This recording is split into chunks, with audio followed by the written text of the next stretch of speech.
Yo, what's good, homies? In this video for Genshin Impact, I'm going to show you what I've been doing recently on my Razor that makes him hit bigger white numbers than I've ever seen on him before using a specific artifact set, weapon, and team. Now, if you are new here, sub to the channel for Genshin Impact, like this video, and once this video is over, check out some of the other content that I have over on my channel for Genshin Impact and other games. I'm sure you are going to love them. But when I tell you about this Razor, though, oh my god. All right, let's get right into it. Alright, so let's get right into it and just talk about my Razor first. Now, his talents are going to be at normal attack level 10, his elemental skill at level 8, and his elemental burst is level 12. It still could go higher. I could crown it, but I have not done so yet. But I definitely could go higher on it still. For his constellation, I've only got him at C3, and the weapon that I use for him is going to be the Wolf's Gravestone. Now, obviously, the Serpent Spine, the Battle Pass Sword, could do good as well, and then obviously as well with physical damage bonus on the Snow Tome Star Silver does pretty good too, but I found that the best results for me come with the Wolf's Gravestone, which is absolutely crazy. And here is the really crazy part. It's his artifacts. I've got him with a full 4-piece Pale Flame set, and it makes his white damage just off the charts. I've never seen Razor hit so hard as when I put him with the full 4-piece Pale Flame. I was trying to go 2-piece Pale Flame, 2-piece Bloodstain, but it didn't give me the same result. And what's even crazier about this is that these artifact pieces, they aren't even that good. Like this circlet, it's crit damage with nothing else behind it. Now, in a perfect world, this circlet would definitely be crit rate with some crit damage, maybe some extra attack stats down there. But look at this, it's crit damage 62 with the defense, attack, HP defense. This is a absolutely awful circlet, but it works. For the goblet, I've got him on an attack goblet. I really would love for him to have a physical damage goblet down there, maybe even an electro damage goblet, but I've got him with an attack goblet. Now, attack goblets in and of themselves aren't bad, they just aren't like the best, because if you give them more attack, they're going to hit harder. But look at the substats on this attack goblet. It's got crit damage and crit rate, which is good, not the best, but it's still good. It helps when you see those crit rate, crit damage down there both at the same time. That's really a good thing.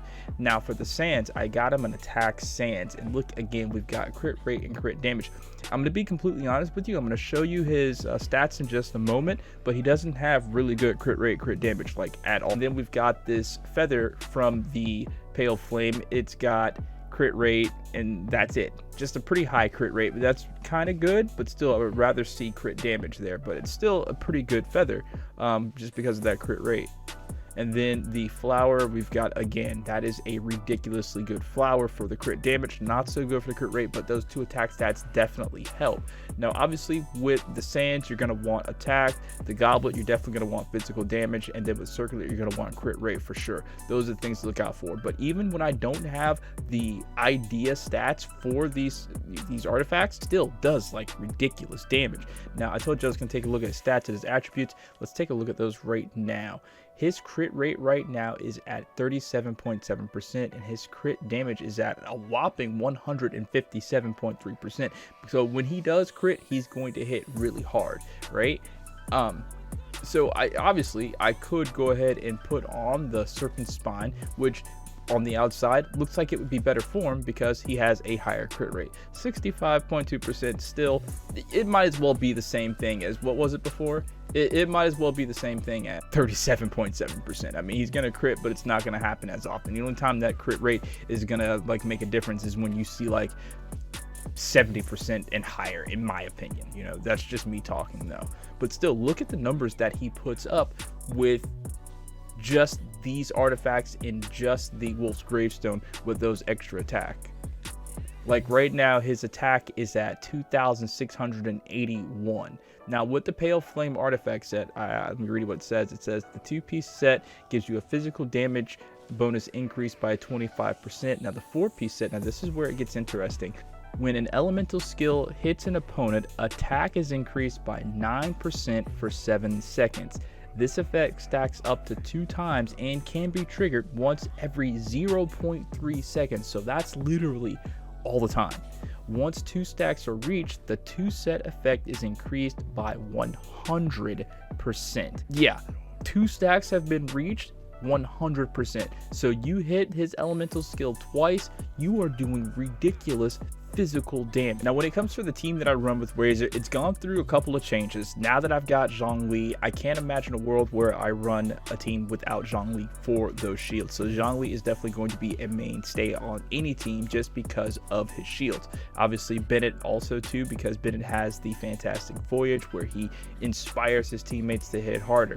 Now this is this sort of optional thing. I've gone with two different characters for this team. You're going to see different gameplays with this team in this video. I will use the Electro Traveler for one of the teams, which I basically have him on there to be like an energy recharge battery for Razor, for basically everybody, because whenever the Electro Traveler uses elemental skill, uses elemental burst, his elemental skill, the lightning blade, unleashes 3 swift thunder shadows that deal electro damage to opponents and leave an abundance amulet behind after hitting an opponent. 2 abundance amulets can be created initially. Using this skill, reset any abundance amulets that were generated.